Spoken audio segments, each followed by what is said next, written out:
Assalamualaikum dan salam sejahtera saya ucapkan kepada pelajar UKM semua. Untuk video tutorial pada kali ini, saya akan memberi sedikit penerangan mengenai pembelajaran dalam talian dengan sidang video menggunakan Microsoft Teams. Sekiranya pelajar semua telah pun mendaftar di Microsoft Online dan telah menjadi ahli ataupun member di dalam channel-channel ataupun Teams yang tertentu untuk kelas-kelas anda, jadi anda boleh mendapat akses ke dalam general ataupun specific channels di dalam kelas-kelas anda. Jadi ini adalah satu contoh di mana pensyarah telah pun menetapkan sebuah sidang video di mana pelajar boleh mendapat akses ke dalam mesyuarat tersebut. Dalam contoh ini, kita akan cuba memasuki mesyuarat ini yang telah ditetapkan pada pukul 9 malam. Jadi apa yang saya perlu lakukan, klik di 3 butang ini, klik pada view meeting details dan kemudian join meeting tersebut. So, saya boleh klik join now, tapi sebelum itu sekiranya saya melatar belakang itu terlalu menyakitkan mata ataupun tidak sesuai untuk ahli yang lain, saya boleh klik blur background di sini. Ya. Selain itu, terdapat juga paparan background setting yang berbeza di mana latar belakang lain boleh ditetapkan menurut pilihan pelajar. Ya, pelajar boleh memilih antara latar belakang yang ada di dalam Microsoft Teams. Paparan ini cuma boleh dibenarkan sekiranya pelajar menggunakan Microsoft Teams apps dan tidak menggunakan Microsoft Teams pada browser anda. Ya. Seterusnya, pelajar boleh menetapkan mikrofon yang mahu digunakan. Dalam setting ini, saya gunakan picture yang ini ya, background yang saya dah blurkan. Atau saya jadikan dia sama-sama. Sekiranya kita klik di mikrofon, kita boleh memilih mikrofon mana yang pelajar boleh gunakan, sama ada menggunakan mikrofon yang telah built-in pada laptop ataupun pada komputer pelajar, ataupun pelajar boleh menggunakan mikrofon lain seperti headphone yang saya ada di sini. Ya. Selain daripada itu, pelajar juga boleh memilih setting kamera sekiranya pelajar ada external kamera yang ingin digunakan seketika berada dalam sidang video. Ya.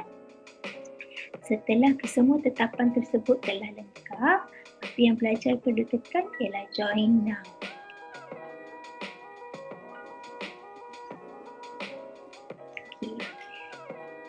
Untuk video tutorial ini, saya tidak mempunyai partisipan ataupun ahli-ahli lain dalam mesyuarat. Maksudnya, di sini adalah butang untuk menutup pilihan kamera.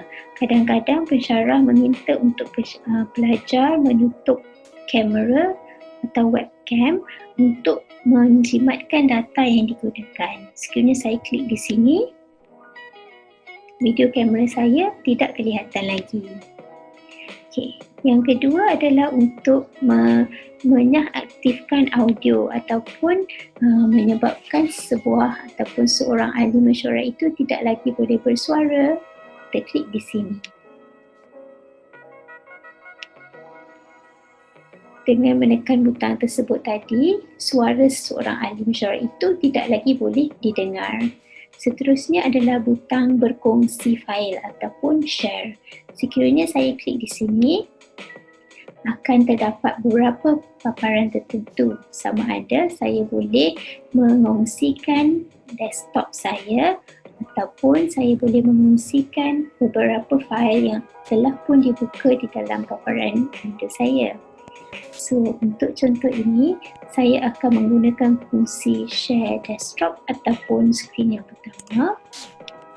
Sekiranya saya memilih ini, saya boleh memilih untuk mengongsikan paparan-paparan yang lain yang telah saya buka. Sebagai contoh, pada kali ini saya boleh mengongsikan slide PowerPoint ini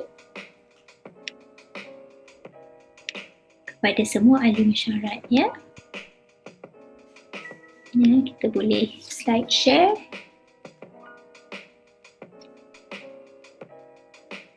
Kita boleh slide show.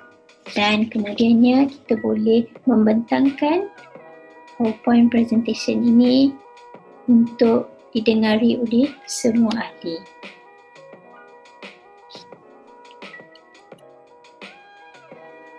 Jadi tadi kita telah menggunakan butang like, share di Microsoft Teams. Feature ini ataupun ciri-ciri ini boleh digunakan untuk berkongsi sebarang bentuk file kepada semua ahli mesyuarat ataupun semua ahli-ahli yang berada dalam sidang video tersebut. Jadi pelajar boleh menggunakan ciri ini untuk melakukan perbincangan di dalam kelas ataupun ketika mendengar sesi kuliah. Sudah tentunya semasa mendengar sesi kuliah bersama dengan pensyarah, pelajar perlulah menjadi seorang pendengar yang aktif supaya pembelajaran boleh dilakukan secara lebih berkesan. Caranya, pelajar boleh mengangkat tangan dengan cara klik kepada pautan hand raise tadi. Apa yang dapat dilihat pada ketika ini, sekiranya kita klik butang tersebut, akan ada tanda di situ yang boleh memberitahu kepada pensyarah bahawa pelajar ingin bertanyakan soalan. Seterusnya, sekiranya pelajar tidak mahu bertanyakan soalan secara verbal, pelajar bolehlah menggunakan ciri-ciri chat yang berada di sini untuk bertanyakan soalan. Contohnya, saya ingin bertanya apakah maksud saliva substitute. Menggunakan feature chat ini, pensyarah boleh melihat soalan-soalan daripada pelajar dan ini tidak akan mengganggu kelas kerana pensyarah pada ketika itu sedang memberikan syarahannya. Untuk Microsoft Teams, sekiranya anda mengangkat tangan anda dan soalan anda telah pun dijawab, bolehlah turunkan tangan. Seterusnya, kita boleh juga menggunakan feature meeting notes. Dalam feature ataupun ciri-ciri meeting notes ini, pelajar boleh mengambil nota-nota kuliah dan ini akan dikongsi bersama dengan ahli-ahli lain di dalam kelas yang sama. So, apa yang kita lakukan? Cuma tekan di sini cara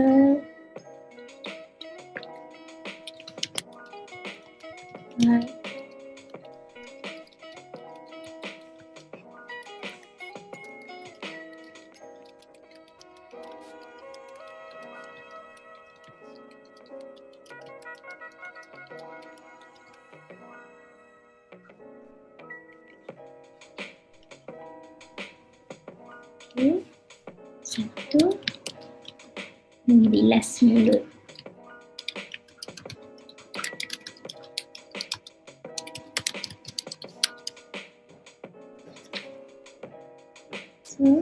Jadi semua ahli mesyuarat ataupun semua ahli kelas, pelajar-pelajar lain-lain dapat berkongsi nota yang sama dan seterusnya menjadikan pembelajaran itu lebih aktif ketika menjalani pembelajaran secara sidang video.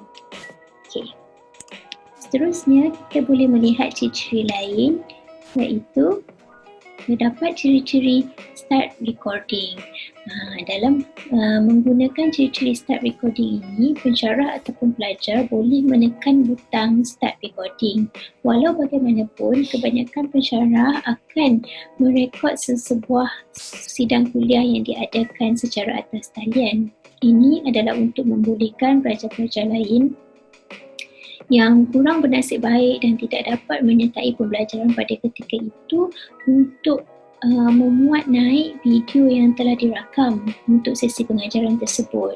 Jadi adalah dinasihatkan supaya pelajar-pelajar semua tidak mengklik ataupun menekan butang start recording atau stop recording sekiranya ada. Sekiranya kita tekan butang start recording, kadang-kadang ada juga pelajar yang kemudian menekan butang stop recording menjadikan rakaman tersebut tergendala dan tersekat-sekat.